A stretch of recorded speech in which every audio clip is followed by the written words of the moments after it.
ऐसे 5 शक्तिशाली वेपन्स हैं जो घोस्ट हंटर्स को घोस्ट से लगने में मदद करते हैं। सबसे पावरफुल है प्रिंस की तलवार, जो उसके पापा से उसे मिली। ये तलवार घोस्ट की शक्तियाँ अपने अंदर खींच लेती है और पावरफुल होते जाती है। दूसरा है यश की गन। ये गन बहुत पावरफुल है। ये गन यश को उसके पापा विक्रांत से मिली थी। विक्रांत ने अपनी जिंदगी में भूतों पर रिसर्च किया और उनसे लड़ने के लिए गन में काफी इम्प्रूवमेंट किए। तीसरा है रेखांकित नक्शा। ये नक्शा किसी भी चीज को ट्रैक कर सकता है। शायद यही यश की मदद करे जलमनी तक पहुंचने के लिए। चौथा है भूत चंत्र। ये एक ऐसा ताबीज है जिसको पहनने के बाद इंसान भूतों के लिए गायब हो जाता है। इसे पहनने के बाद कोई भी घोस्ट इंसान को देख नहीं पाएगा। पांचवा है विमाना। ये एक ऐसा केव है जिसमें उड़ने की शक्तियाँ हैं। उसे पहनते ही इंसान लाइट की रफ्तार से कहीं भी जा सकता है। पहली 2 चीजें यश और प्रिंस को मिल चुकी हैं, लेकिन रेखांकित नक्शा, भूत चंत्र और विमाना कहाँ है, ये किसी को नहीं पता है। ये विमाना तो बहुत ही पावरफुल चीज लग रही है। इसकी मदद से तो हम कहीं भी बड़ी तेजी से पहुंच जाएंगे। क्या ये मेरी बाइक से भी फास्ट होगी? क्या पता। इसके बारे में और देखो, क्या है ये विमाना के। साधु एक दिन तपस्या कर रहा था, तभी अचानक एक पक्षी उसके पास आकर गिरता है। वो साधु अपनी आंखें खोलता है तो देखता है कि वो पक्षी घायल है। वो साधु तुरंत उस पक्षी को अपने आश्रम में लेकर जाता है। साधु जंगल में जाकर जड़ी बूटियों के पत्ते लाता है और उसका लेप बनाकर पक्षी को लगाता है। वो काफी दिनों तक उस पक्षी का ख्याल रखता है। धीरे धीरे पक्षी का घाव ठीक हो जाता है और वो उड़ने लगती है। आज जब साधु तपस्या करके लौटा तो देखा पक्षी नहीं है, लेकिन उस पक्षी ने साधु के लिए एक पंख छोड़ा था। साधु को समझ नहीं आता कि वो इस पंख का क्या करे। वो उसका एक केव बनाता है और उसका नाम रखता है विमाना। अगर इतना शक्तिशाली केव किसी के हाथ आया तो वो दुनिया को तबाह कर सकता है।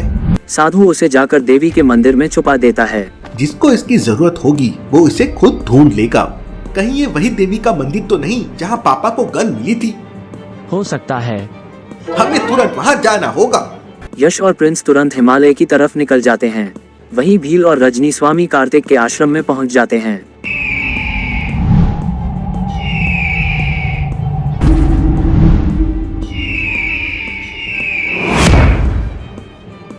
रजनी, अब यहाँ से अंदर तुम्हें खुद जाना है। स्वामी जी से मिलना है, अपनी शक्तियों को कंट्रोल करना सीखना है। मेरे लोगों को मेरी मदद की जरूरत है, मुझे तुरंत जाना होगा।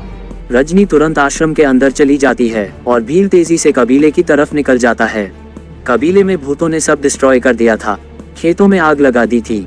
भील तुरंत कबीले में पहुंच जाता है तो लोग भील को बताते हैं कि भूत रोज अटैक कर रहे हैं, बच्चों को किडनैप कर रहे हैं, लोगों को परेशान कर रहे हैं। भील को बहुत गुस्सा आ जाता है। भील एक छोटी सी आर्मी बनाता है और भूतों को पकड़ने के लिए निकल जाता है। वो 2 दिन तक भूतों को ढूंढने की कोशिश करते हैं, लेकिन उन्हें भूतों का कोई क्लू नहीं मिलता। एक्चुअल में घोस्ट यूनिवर्स का दरवाजा भील के कबीले में खुला था। घोस्ट आते थे, अटैक करते थे और चले जाते थे, इसलिए भील को कोई क्लू नहीं मिलता। भील वापस अपने कबीले में आ जाता है। आज रात फिर घोस्ट यूनिवर्स का दरवाजा कबीले में खुलता है। बहुत सारे घोस्ट कबीले पर अटैक कर देते हैं। भील तुरंत चुटकी बजाता है, लेकिन ये क्या, घोस्ट पॉस तो होते हैं, लेकिन कुछ ही सेकेंड्स में वापस नॉर्मल हो जाते हैं। भील पूरी ताकत से वापस चुटकी बजाता है, लेकिन घोस्ट पॉस नहीं होते। ये कैसे घोस्ट है? इन पे तो मेरे पावर्स काम नहीं कर रहे हैं। भील अपनी लेजर से भूतों पर अटैक कर देता है। ये देख भूत भील पर अटैक कर देते हैं, लेकिन भूत बहुत ज्यादा थे और भील अकेला उन्हें रोक नहीं पाता। और रोज की तरह आज भी घोस्ट बच्चों को उठाकर ले जाते हैं।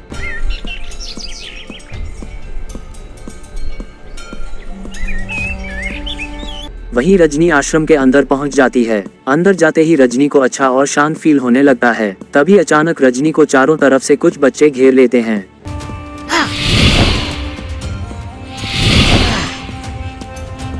रजनी को समझ नहीं आता कि ये बच्चे ऐसा क्यों कर रहे हैं।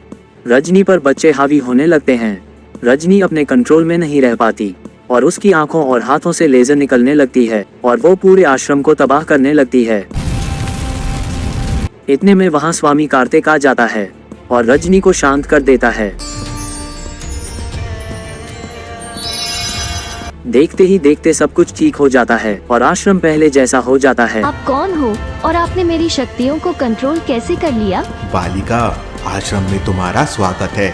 मैं तुम्हारी शक्तियों को देखना चाहता था। तुम में बहुत शक्तियाँ है। ये शक्तियाँ यश की मदद करेगी वल्चर्स को हराने में। आओ मेरे साथ आओ। आज आराम करो, कल सुबह से तुम्हारी योगा और मेडिटेशन की शिक्षा शुरू करेंगे। अगले दिन सुबह रजनी खुद को जानने और पहचानने के लिए तैयार थी। स्वामी उसे एक जगह पर लेकर जाता है। यहाँ बैठ के ध्यान करो और अपनी सभी यादों को याद करने की कोशिश करो।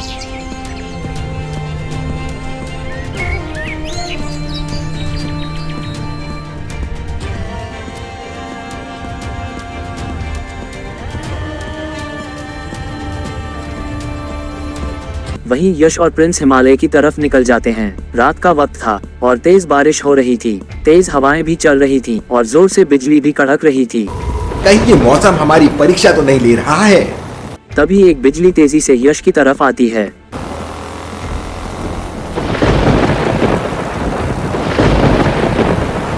बाल बाल बच गए आज तो। धीरे धीरे मौसम खुलने लगता है कि तभी अचानक कुछ घोस्ट सामने आ जाते हैं और यश और प्रिंस पर अटैक कर देते हैं।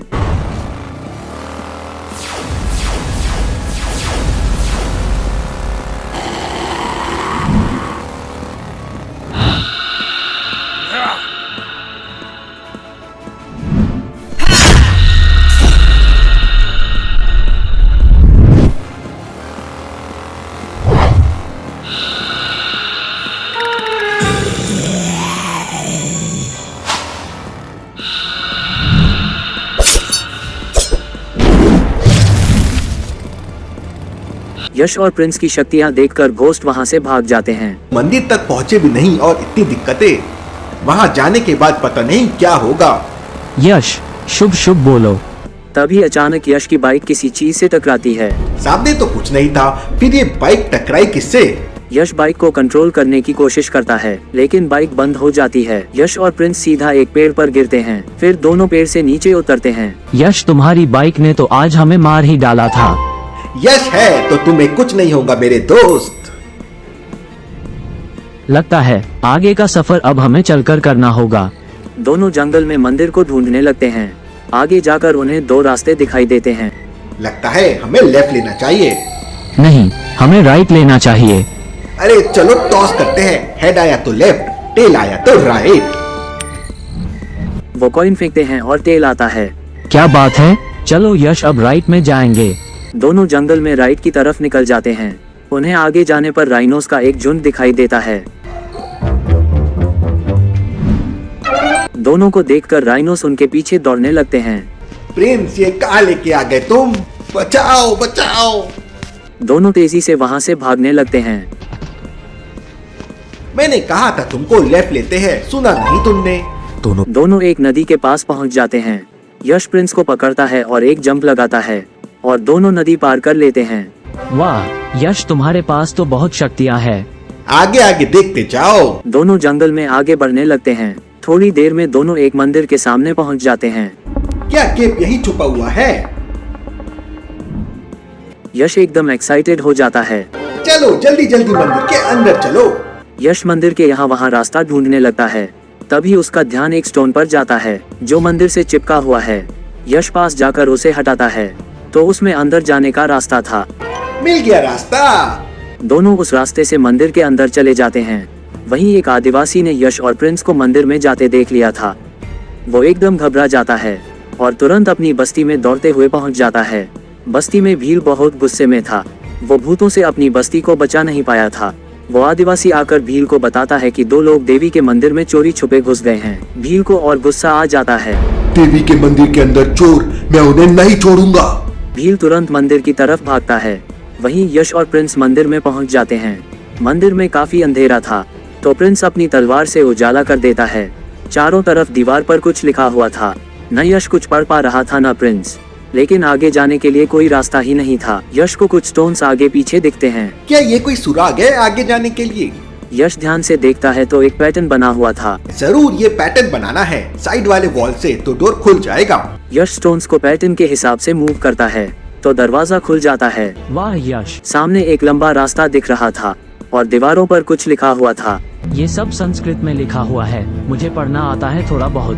जल्दी जल्दी पढ़ो, क्या लिखा है? कुछ मिट सा गया है, लेकिन यहाँ पर 5 शस्त्रों के शक्तियों के बारे में लिखा है और ये लिखा है कि देवी की शक्तियाँ इन 5 शस्त्रों में है। उन 5 शस्त्रों को संभाल कर उपयोग करना होगा। कहीं ऐसा तो नहीं कि बाकी वेपन्स भी यही हो। क्या पता, लेकिन शस्त्र कहाँ है इसके बारे में कुछ नहीं लिखा है। यश और प्रिंस आगे बढ़ना शुरू करते हैं। थोड़ा चलते चलते दोनों मूर्ति के पास पहुंच जाते हैं। पहुंच गए हम देवी के मंदिर में। यश यहाँ वहाँ देखता है लेकिन उसे केव नहीं मिलता। प्रिंस भी ढूंढने की कोशिश करता है लेकिन तभी वहाँ तेजी से दौड़ता हुआ भील आ जाता है। तुम हमारे देवी के मंदिर में चोरी कर रहे हो। भील जंप करता है और प्रिंस पर अटैक कर देता है। प्रिंस अपनी तलवार से उसकी लेजर को रोक देता है।